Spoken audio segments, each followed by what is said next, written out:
They're two happy women bringing you inspiring stories, politics, pop culture, and lifestyle hacks, all with an eye to making our communities and our country a better place to live. It's the Happy Women Podcast with your hosts, Jen Horn and Katie Gorka. Thanks for joining us and welcome to another episode of the Happy Women Podcast. I'm Jennifer Horn. And I'm Katie Gorka. And we are together this week. It was, I gotta say, I was honest with you, Katie, because I feel much happier and optimistic now, but this was not an easy weekend. It was not an easy weekend as we record this. We are a few days after the assassination attempt on President Trump, that left a person dead, a person who was a husband, a father, a former police chief, and left other people injured. And it's really hard, I think, just from a human perspective, to see that people are so hateful and so divided, and to watch the response on social media where people were joking about how we need to improve our aim, that we can't even respect that Donald Trump is a human being who is a father, who's a husband, even if you don't like his politics. So even though we are happy women here and we are getting happier by the day, and by the grace of God, we still have President Trump leading this party and leading this movement. And I believe we'll be leading our country in another few months. It was really tough to see people's reaction. And I want to know about you, where you were and all of that. I thought it was interesting because I was looking at social media a lot, as we all were after we heard about this. And for every one of the celebrities and influencers who came out and commented about George Floyd and about the riots and about the racial injustice in this country, it has been crickets. It has been crickets. And I applaud the brave celebrities and influencers who have at least said something, even if they don't support President Trump. Charles Barkley came out and said, we can't do this anymore. I don't like Trump, but we can't do this. At least they're speaking out. But for most of those people, it was silence. I was more focused on the headlines of the mainstream media. I was just really curious to see how they were going to report it. Yeah. And I was just appalled by the consistency with which they said things like, popping sounds heard, Trump falls. I mean, it's that to me is the most shameful. And I'm glad to see that several people did do montages and sort of throw it all together and show just how utterly manipulative and disingenuous and dishonest they are. That was the thing that really got to me. But yeah. I have to tell you, so I was on vacation when the news hit. We were driving down a dirt road in New Hampshire when somebody texted me, and it was really a heart-stopping moment. I think it was for many, many people, even though I think many of us sort of feared this or even anticipated it. It's just not the same when the thing actually happens. And I got the news like just seconds after it had happened. So I'm watching live, and it took a few seconds before he stood back up and we could really feel confident that he was indeed okay. I mean, I kept thinking, for example, if it had pierced his skull, it may not take him down right away. Right. Yeah. I was, really thinking it through, and it really made me think of my mom, because my mom used to say to me, she remembered exactly what she was doing when Kennedy was shot. Yeah. And I just felt so, I was terrified for Trump. I was terrified for our country. I hate to think what would happen had he actually been killed. I don't want to see our country devolve into civil war. So I think it was terrible. And I know that you saw a lot of social media that you didn't like, but I felt like I saw something that did make me really happy, which is at least briefly, I think we saw definitely a softening of the rhetoric. I was glad that Biden called Trump. I was glad that Biden went out, and as weak as it was, he still, went online and said things. I think the most interesting thing, though, is going to be how this changes Trump in the long run.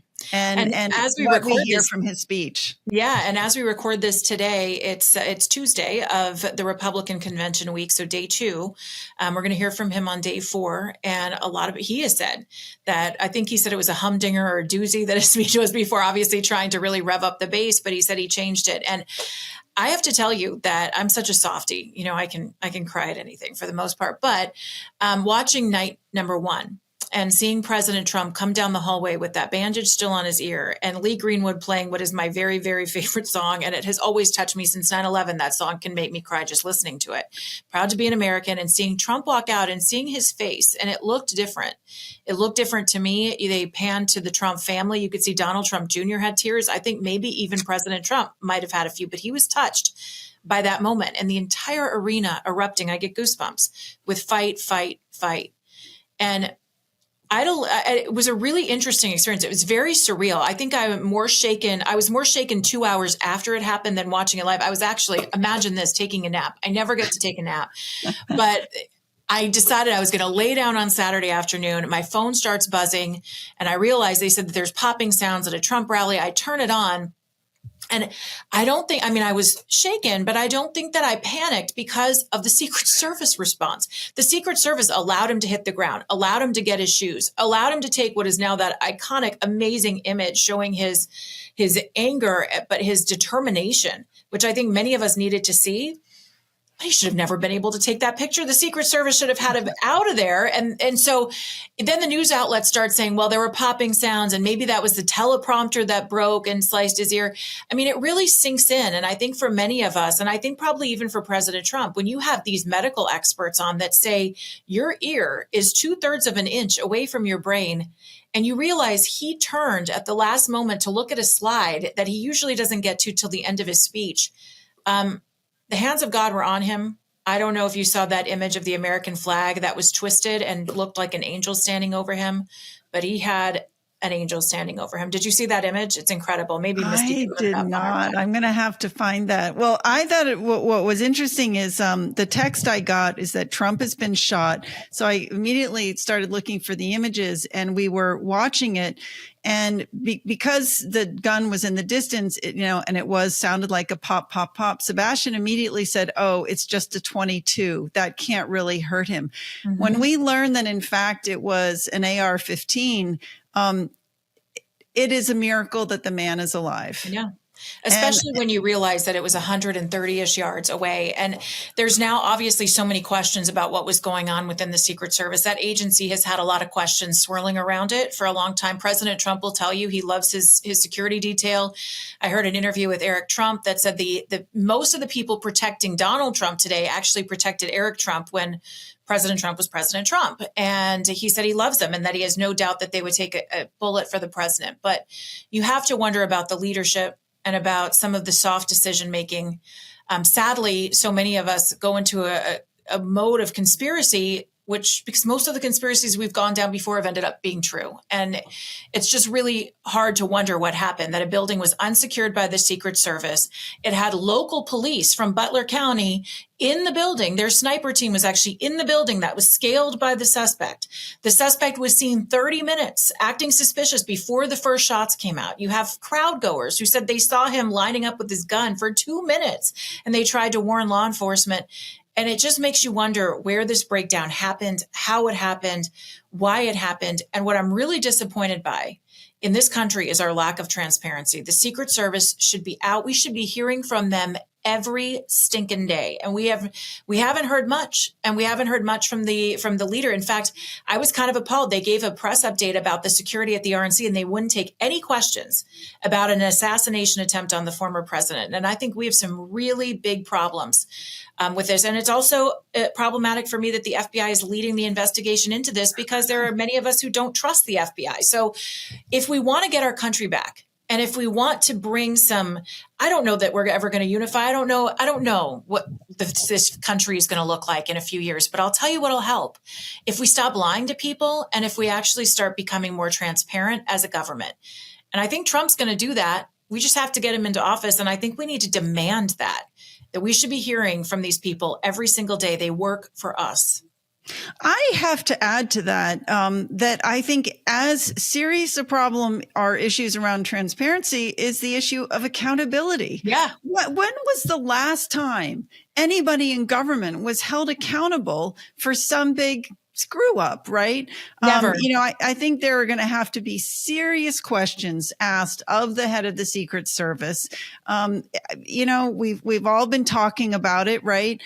You've got these rather petite looking women guarding President Trump, who is what, 6'2", 6'3", maybe, and he's probably a big guy, 220, 250 pounds. I mean, we don't know. I mean, I think he takes a few liberties maybe with this weight, but these women are not covering his mass. And I've said to you, I don't have a problem with women in law enforcement if they're able to meet the same standards as the men. And I don't mind if there's a female agent protecting someone of the same stature. But if you have these small people, I mean, President Trump's head was vulnerable as they got him off the stage all the way to his evacuation point where that vehicle was standing. In fact, he even popped back up. And I know what he was trying to do. And I love him for it, to tell people that he was okay. Yeah. But I spoke on my radio program to Mike Reagan, who's the son of former President Ronald Reagan. And I was watching him on Twitter all the way through this, and he was questioning the Secret Service at every turn. He said, they shouldn't have had him. You shouldn't have seen him. They should have whipped him into that car. And I'm glad that he showed people that he was fine. And I love that image. And it made my heart feel good to see him with his fist in the air. But he should have been in the car, and he should have been out of there, and he should have been someplace safe, because they didn't know if there was another shooter or if there was something else. I mean, now we're learning this guy had a detonator on him and a car and a trunk full of explosives. I mean, you don't know what was going on. And it seems like we took a lot of risks, and we are just very lucky. The situation was tragic. We lost a life. It could have been so much worse. And people got lucky, I think, because it wasn't. Yeah. And so I think the last thing to say about this is the sense that I'm getting from things that he has said is that I think for Trump as well, this was a God moment. So it's going to be, so it's going to be very interesting to see how it impacts him and what we hear from him in the days ahead. So turning now to the RNC. Something more positive, right? Yeah. Well, we got the very exciting news that JD Vance is the vice presidential pick. So what's your take on JD? Where do you stand? Okay, I always had an inkling, and I think I mentioned it to you a few times. I kind of thought he was the one that Trump was going to pick for at least the last several months. I felt like he was sort of the person to beat. He wasn't my choice necessarily. I mean, I have no problems with JD Vance. I didn't like that they're taking someone out of the Senate, because I just feel like it leaves an unnecessary vulnerability, which I don't think we can risk in such a closely divided Senate and House of Representatives. But that being said, I think that the benefits of JD Vance are his age.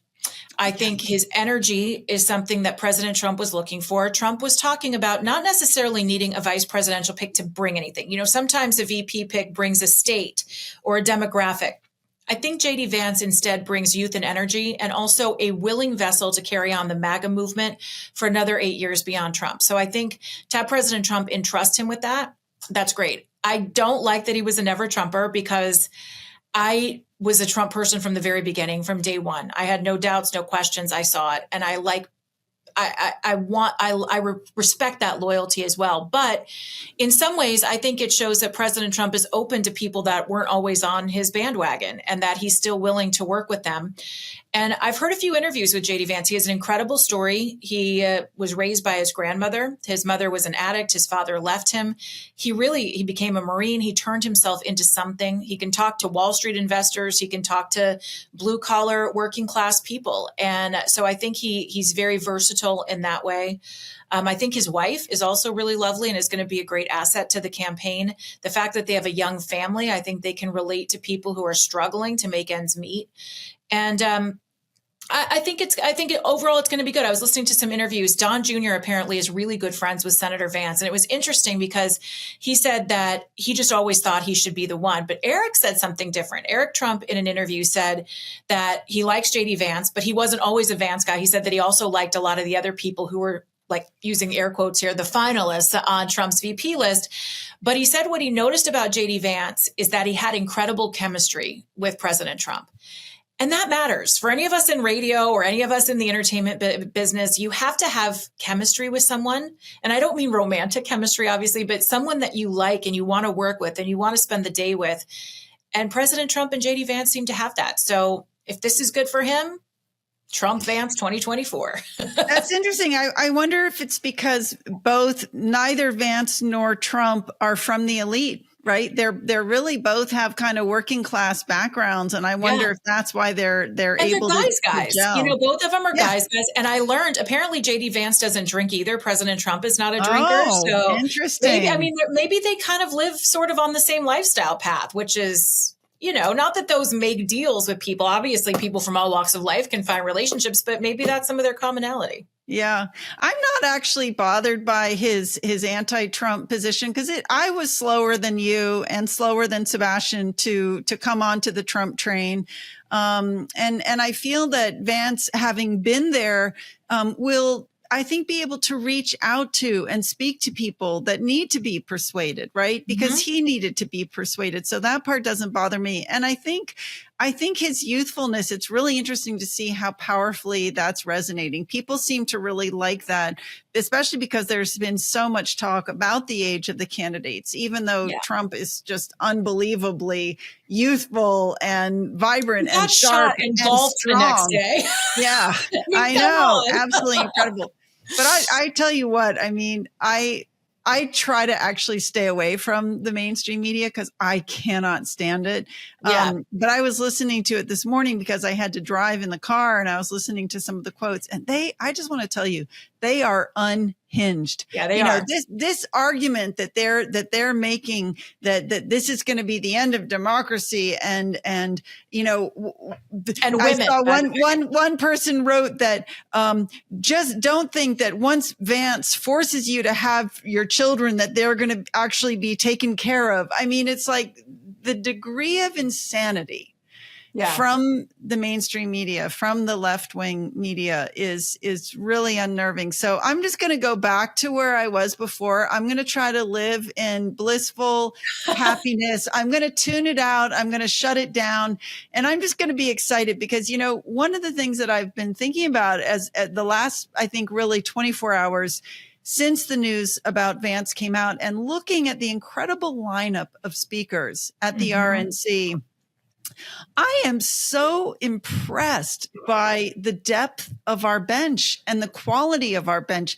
There are so many really, really good people on the Republican bench. I mean, you know, I just think about tonight we're going to hear from DeSantis. I still think he's a great governor. I didn't want him for president, but I think he's great as a governor. Vivek Ramaswamy. We've got Sarah Huckabee Sanders, who I still think is going to be our first female president, but we'll see. I'm rooting for her. I love her. Yeah. And even I have to bring this up. I think it's really interesting what the sort of renaissance that Marco Rubio is going through. Like, what is that Bizarre, about? Right? I mean, look, I don't hate Marco Rubio. In fact, I just always thought he looked outplayed by President Trump in 2016. And of course, Trump always is great with the names Little Marco. And so you think Little Marco. But I've been a fan of his for the most part in the Senate. I think sometimes he gets a little squishy when it comes to immigration or something, but whatever, no major problems. But the fact that he made it to the top 3 of Trump's VP list. What did Trump see in him? I'm really curious. You know, and I wonder where it came from. Like who? Because somebody must have said, "Give some scrutiny to Marco Rubio. Check him out." I'm curious about that too. But I do think Marco Rubio is a very smart guy, and I do think he's great on television, which I know President Trump likes. He's able to kind of litigate, which is also, I think, a winning point with JD Vance. Is he'll go on to CNN and take on 8 people and still come out on top. And so I think Trump likes that a lot. But I am really curious about, this renaissance of Marco Rubio. We'll see. I mean, maybe he'll take a role in the Trump administration. The other one that I knew nothing about was Doug Burgum. And I think many of us probably didn't know unless you lived in North Dakota. I saw an interview with him. I really wasn't interested much in him, didn't know much about him, but I saw an interview with him a couple of days ago. And I was so impressed because I love people's stories, and JD Vance, coming from nothing, has a great story. But Burgum, apparently his dad died when he was a freshman in high school, and he was given the land. They had like, I think 3/4 of an acre, or maybe it was 3 acres. I don't know, a small amount of land in this area.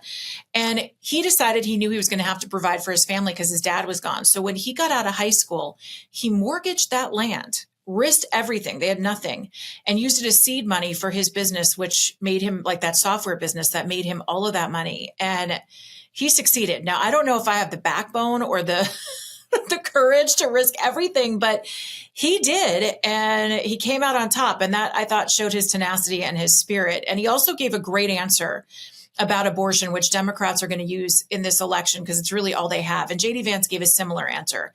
And that is that we need to look at life as a priority, but that we also believe that it's up to the states to decide what's appropriate for individuals. And it's not a one size fits all proposition. I'm hopeful that we all stick to that, because I do think that is going to be spun like crazy. I mean, you're already hearing it. This is the end for women. Women aren't going to be able to vote if JD Vance and President Trump get elected. I mean, it's just so crazy. That is so true. But our bench is incredible. I'm excited to see it. Byron Donald's sitting in the front row. Tucker Carlson's going to be speaking, and Nikki Haley will be out there tonight, which I do think seeing Nikki Haley and Ron DeSantis is important at this moment, given what has happened. Just to show that there is a sense of unity in the party, and that, yes, politics can be hard and mean, but we can come back together for the right reasons.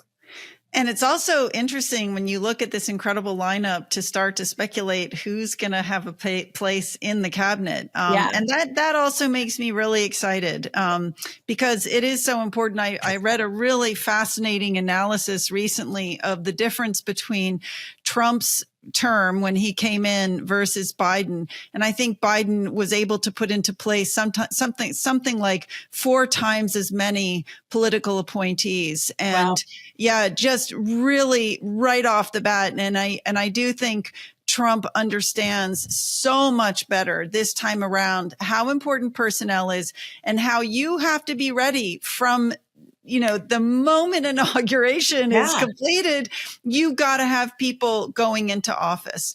And so I just feel like, that is one of the things that we can be thinking about as we watch this RNC convention, who some of these people might be going into office with the new Trump administration. Speaking of, I know you and I both really love Peter Navarro, and I hear that he's getting out and going straight to the RNC.